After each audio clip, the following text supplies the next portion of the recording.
Welcome to Talking Grit. He was 5 rushes for 27 yards. I know he had like a long of 10, but I never felt like, man, we got beat by Caleb's rushing. A couple times he got out of there, but nothing major. So I was okay with that. Were you happy with it? Yes. I mean, that was one of the things we mentioned, keys to victory. I was like, don't let him scramble. Don't let him drop and just give him the wide open middle of the field for him to run up there. And we didn't really do that at the exception of that one 10-yard run, I believe. I mean, the other scrambles, he was fighting for those yards. It wasn't like we, just left him hanging and let him go loose. And there was somebody constantly on him pressuring him. So, yeah, no, I think he played that just about as well as you could. I mean, if he's a mobile quarterback. He's going to scramble sometimes. He's going to be able to get some yards sometimes. You just have to limit that damage and limit the effectiveness. And we definitely did that 100%. I agree. So just out of comparison, in his first week, so against the Vikings, he was 6 rushes for 58 yards with a TD. So, we held him like one less rush and held him for 31, less yards. Compared to the Vikings, we did a much better job of bottling him up. I will say, like, when we talked about, our keys to victory, one of mine was, weathering the storm. Because Caleb came out versus the Vikings and those scripted plays and just looked really good. And it's very similar to what happened in this game. Like that first drive, we score a touchdown, they come right back and, score on us. And so on that drive, they averaged 9.9 yards per play. So almost a first down per play.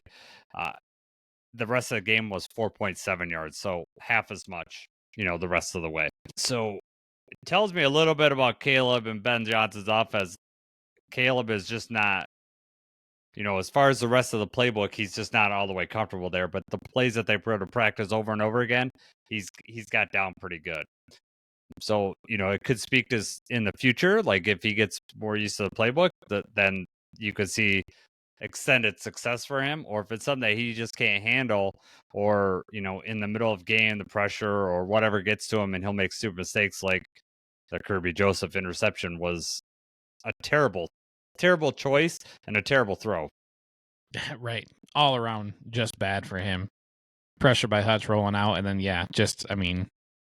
10 yards past your receiver. It's one of those young quarterback things. You got to get rid of that ball. You got to throw that away. Yes. No. And I mean, he made some decent throws, but like the first touchdown that he had was just blown. I mean, I don't know. We had like a zone. That was when Rome had like a crossing route. And I don't understand, like Jack Campbell kind of just let him run right by.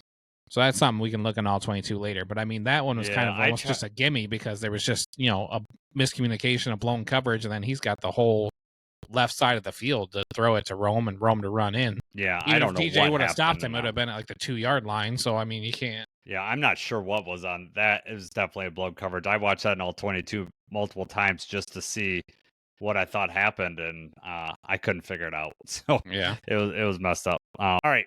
What do you think? I have a few things that I think that they need to clean up. Is there anything that you want to start out with, or you want me to go? No, you can go ahead. All right. So we got to stop third downs. They were 7 for 13. We have got to get better. There are 2 critical ones on that first drive alone that we stop and we're off the field.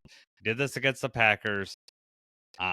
This game looks we're even way more comfortable had we stopped them at that, and then we go down and score and go up 14-0. Then we're really in control of that game.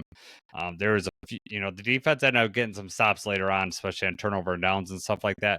But we gotta get off the field on third down. We gotta figure out a way to do that, whether it's dialing up pressure, having better coverage. Whatever we have to do, we got to get better on that, especially early in the game. Yeah, I do feel like Shep is bringing pressure on third down, and it was different this week. Last week we were trying to bring exotic pressure coming from the secondary, the linebackers, and that was when we were dropping Davenport and Hutch. We didn't do that this week, but we still were bringing like an extra man.